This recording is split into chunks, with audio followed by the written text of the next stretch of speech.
Okay, well, thank you very much for speaking to me, Dan.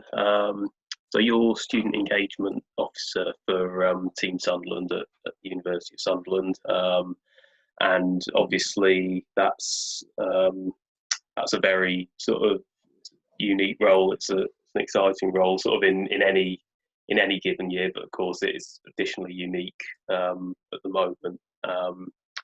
So how have you been doing, and the team you work with been doing over the last few weeks and months, I suppose, sort of dealing with everything associated with COVID and how things have changed sort of continually over the last few weeks and months? Yeah, thanks for having us. Obviously, it's completely affected how we operate normally on a day-to-day basis, unfortunately, but that's everyone. We had such a good year for the university sports last year. We won a lot of trophies, and our season was cut slightly short by a couple of games for a few different clubs, and we lost quite a few events over the summer as well, which is obviously difficult. But we got the bulk of the season over, which was great, and we were kind of sort of hoping that come September we kind of had an idea that would be a bit different, but we're kind of pushed for maybe a later start date or something. But then that start date kept getting pushed back, and then before we knew it was November time, and we hadn't even started yet, and it was just very much a case of, well, are we going to get a season out of this? But what we have done, what we did do throughout the summer, and what we are continuing to do is run activities for students and staff as well, to help obviously keep people active, keep people busy. It's been very well publicised that one of the biggest issues that's coming out of lockdown is issues with mental health, and that's something that we've always been quite passionate about, and we are trying to be sort of pioneering in how we do things. We've always adopted different things to do, and that has been generally just from exercise to things like cold water therapy and stuff like that. Obviously, the more physical stuff became more difficult as time went on, so we had to adapt our techniques and our philosophies to do that. So that became sort of online workouts, online training sessions, online sort of check-ins with students and things like that. We started rolling out activity challenges, which were sort of quite well from a lot of clubs. We had the idea was, for the first one that we done for the Team Sunderland Challenge, it was basically asking our clubs to work together, but on a socially distanced basis, to complete as many kilometres as they could within a given time scale. And we had over 100 students take part in that. And we covered a lot of ground, and we've sort of ran similar things since.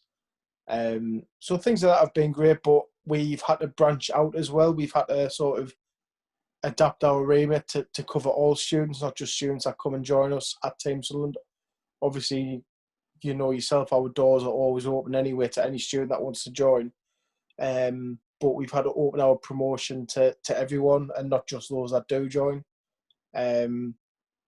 We've taken on much more ownership of activities across the university, and we've developed really strong links with City Space in running, exercise classes and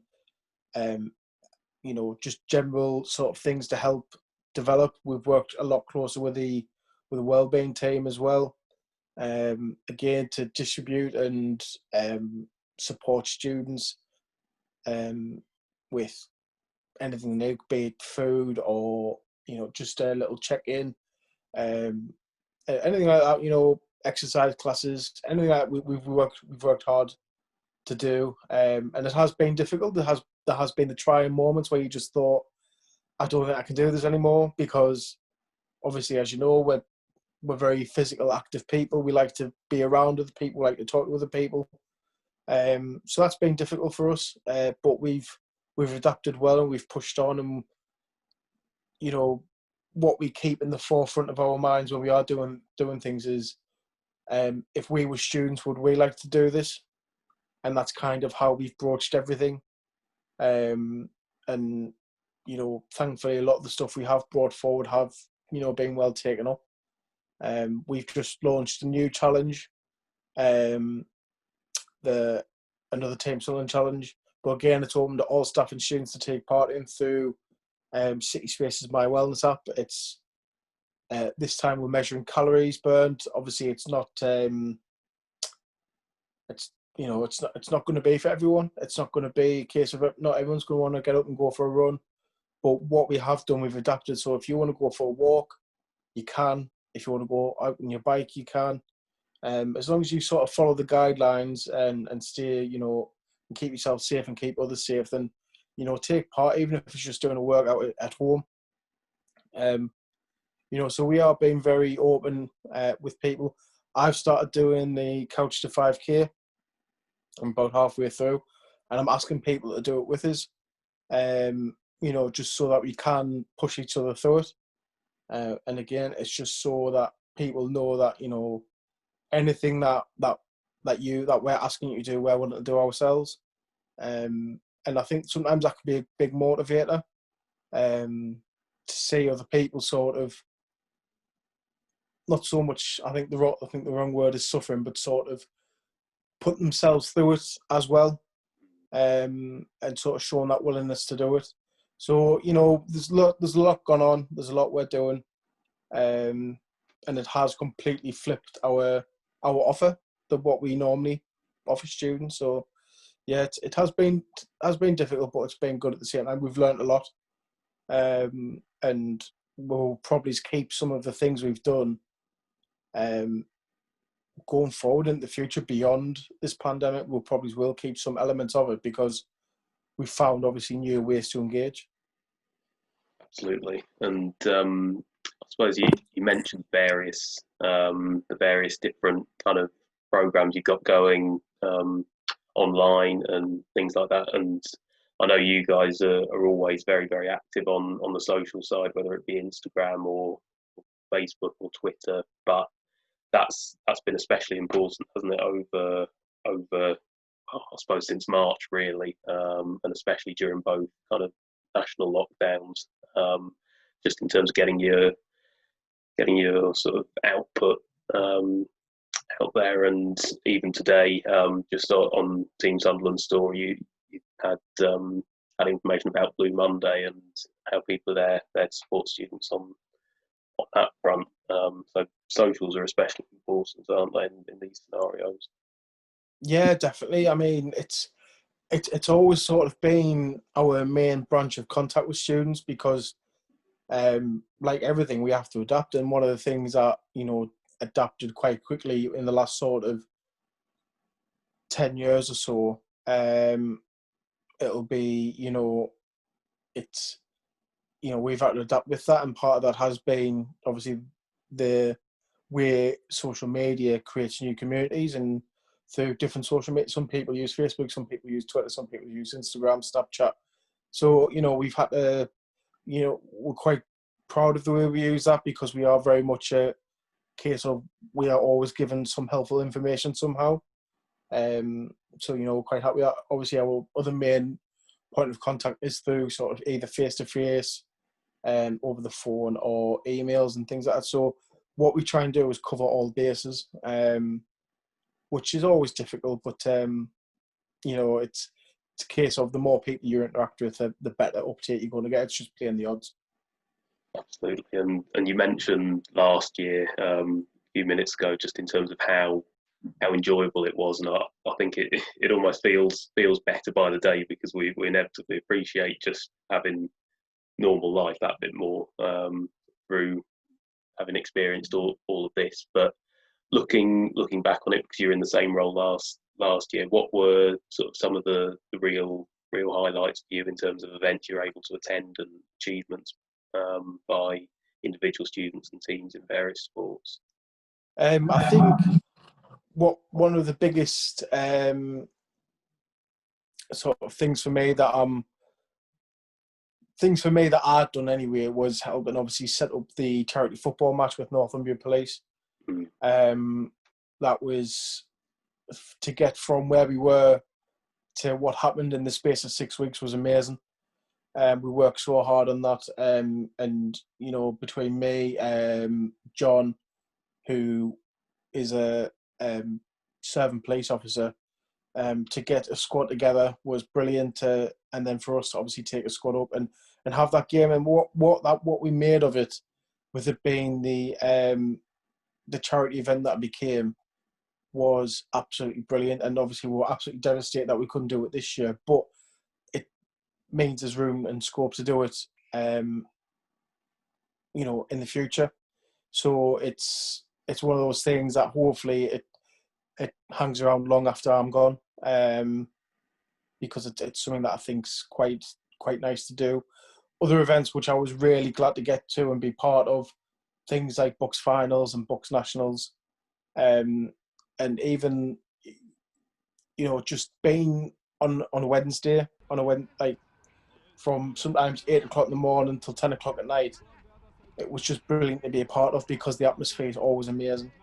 And you know, I think, you know, you at Bucks Nationals as well, the you know, the diversity of competition and the diversity of people that you get there, it's brilliant to be a part of. It's just such a fun day, a fun weekend, down in Sheffield. And you know, to be fair, I think to do as well we done, especially in the karate, was brilliant to just be a part of. And as well in the badminton, we're just so proud of everyone that just give everything, because obviously it's a different environment to go to, because all of a sudden, you know, normally you just play against one university and there's a handful of you there, whereas all of a sudden your eyes are opened up about how vast university sport is and how big it is and how many people it affects.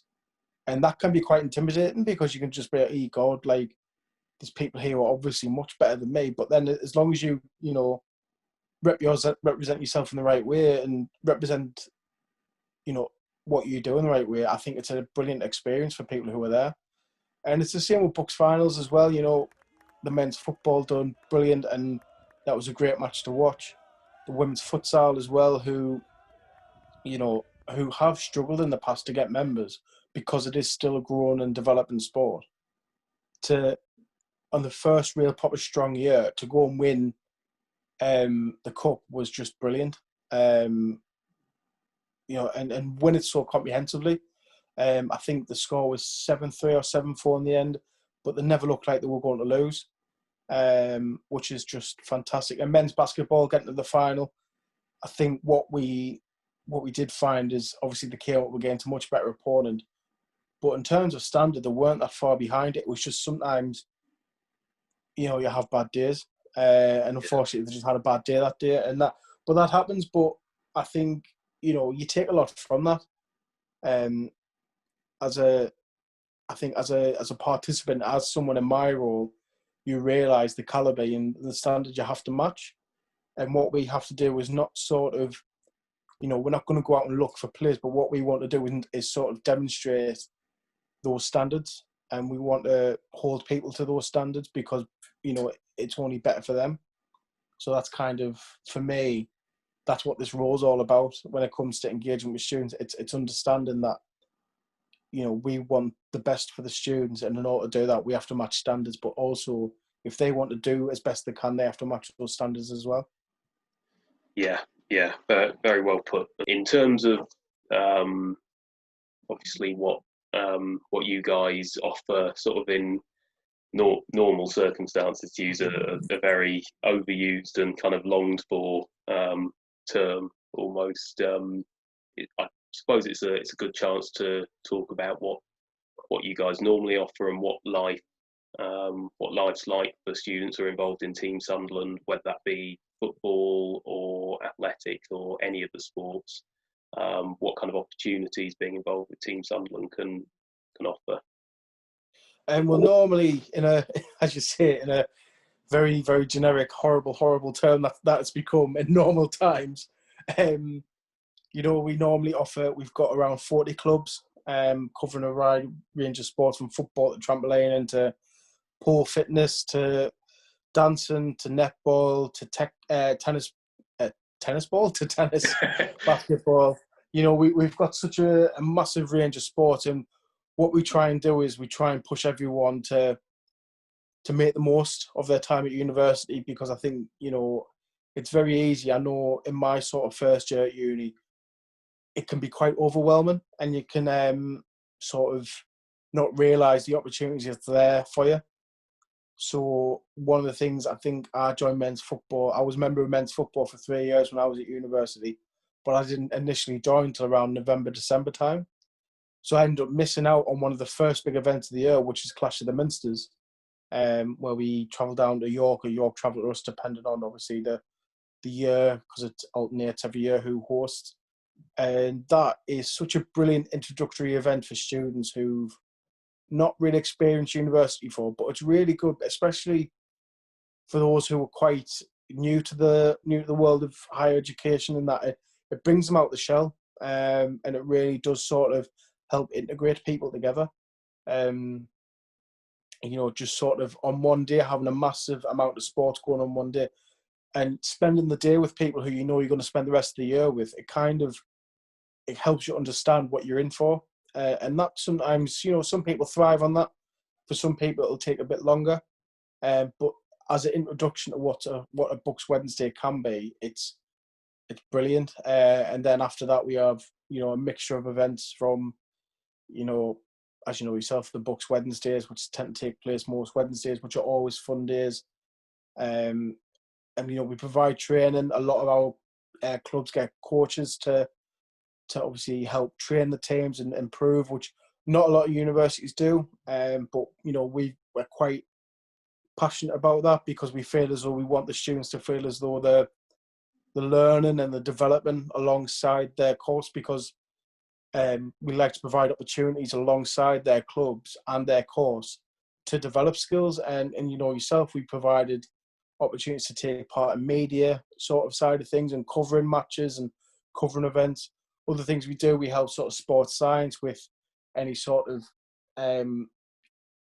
either sort of sports injury stuff, or sport and exercise and things like that, or personal training, or even just helping people through the coaching badges across different sports. Again, it's something that we can help provide and help people achieve. But we don't just aim our service at, sports. We cover quite a wide range of leisure activities as well, from like, going on walks, long distance bike rides, taking part in, say, like kayaking or rock climbing or things like that. Things that, maybe more bespoke activities.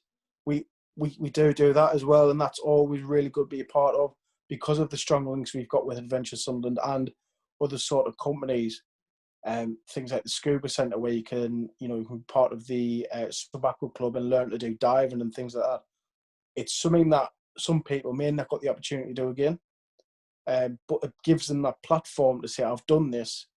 And if they go back home after university, if they're either not from the local area or are international students, it gives them something to take back, and it's an experience. And I think that's the most important thing, is the experience of it, and that's what we want to provide, is that that experience, because it is, there's plenty of studies and statistics out there to tell you that being part of a sporting environment or a competitive environment, or being part of a club, it helps employers decide if they're going to employ you or not, because it shows the kind of person you are. Because if you are you a natural leader? Did you take a leadership role in that? Did you become part of a committee?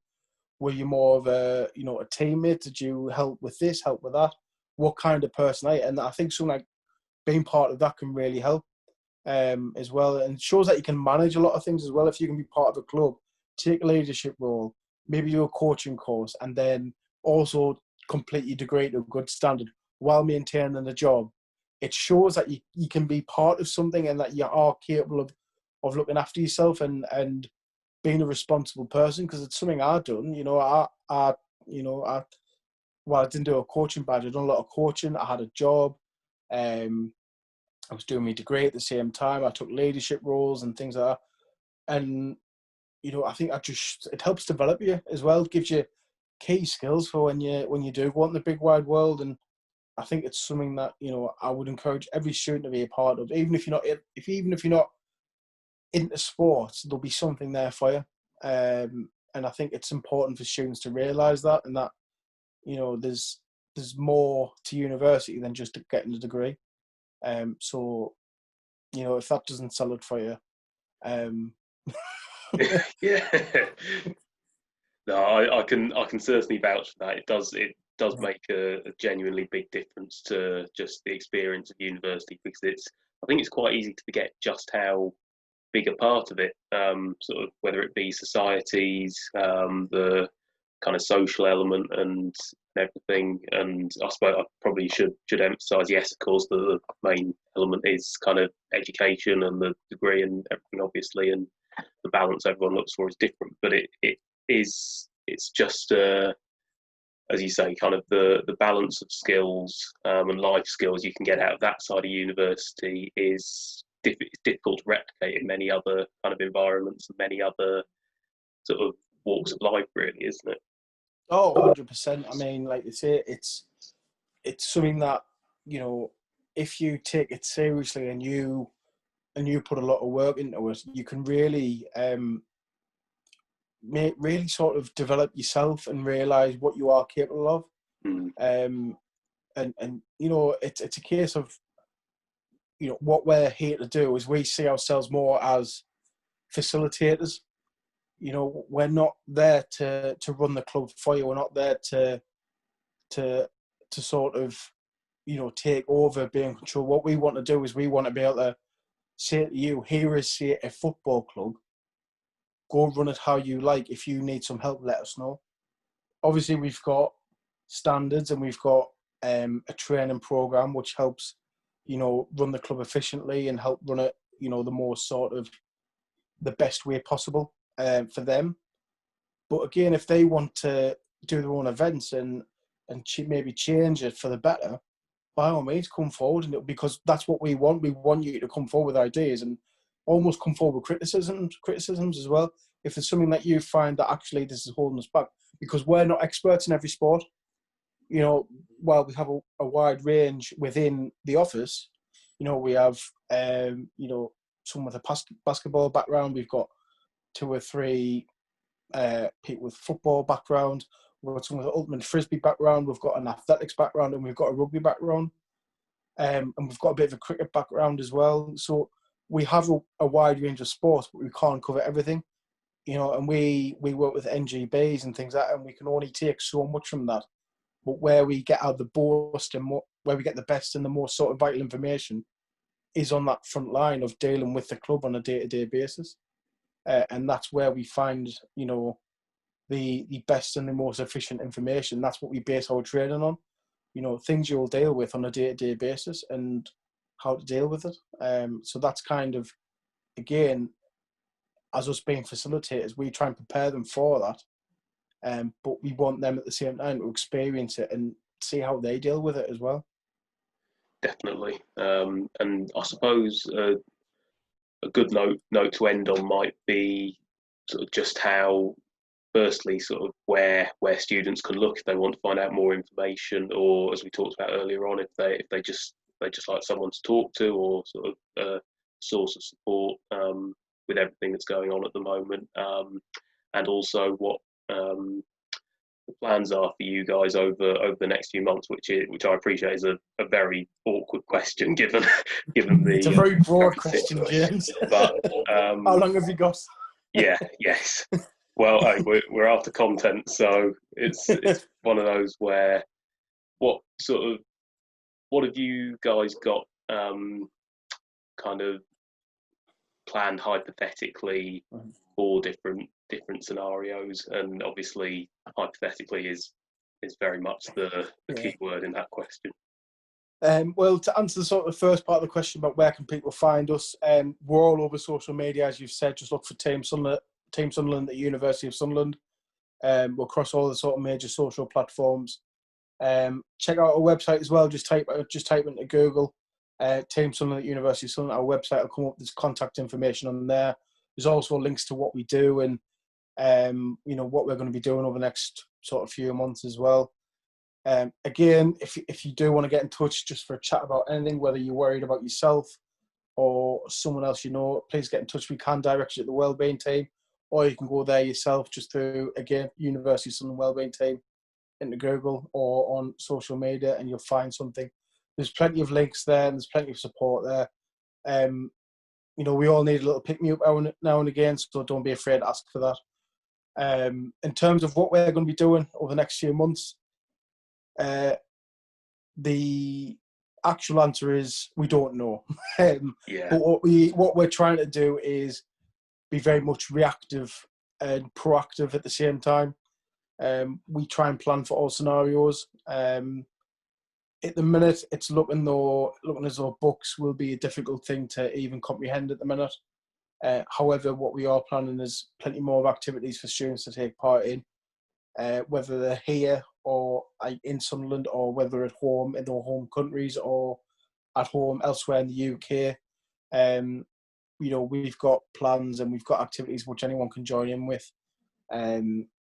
So please keep an eye out for that. Again, just keep an eye on the social media. We are very, as you say, we are very vibrant. We are very active on there. And that's probably going to be your best source of information. For us, it's kind of, I think, imagine sooner rather than later, planning will move towards what we do next year. You know, normally we sort of plan towards the end of the year once we've got books over with. I have a feeling that will probably now start around March, April time. Again, just to sort of prepare for every scenario that either, you know, the return of books or, again, a delayed start to books. Because I think it's important, we've learned lessons from this year, and what we have to do is make sure we act on that. So watch this space. I would love to be able to tell you that everything's going to be fine and sport will be back. But what we do want to say is that we will always do our best to make the most of our situation. We did get some physical training in October, November time, and that was brilliant. The uptake of students who just want to participate in something is so good to see, and I have a feeling if we can get back to normal, the uptake will be breaking records of numbers of people taking part in activity, because I think, everyone will want to do something now. So for us, it's just making sure that we have the coverage and the platform to do that. But again, we have to, keep safe, look after each other, and hope for the best. But yeah, it's one of those things where it's an ever-changing game, it's an ever-changing situation, but we have to tackle it head on. And that's the attitude we've gone in with, and that's the attitude we're going to keep going with. It is hard, it is difficult, but we see ourselves as an important part of university for students. So we're going to keep sticking to that and keep working hard.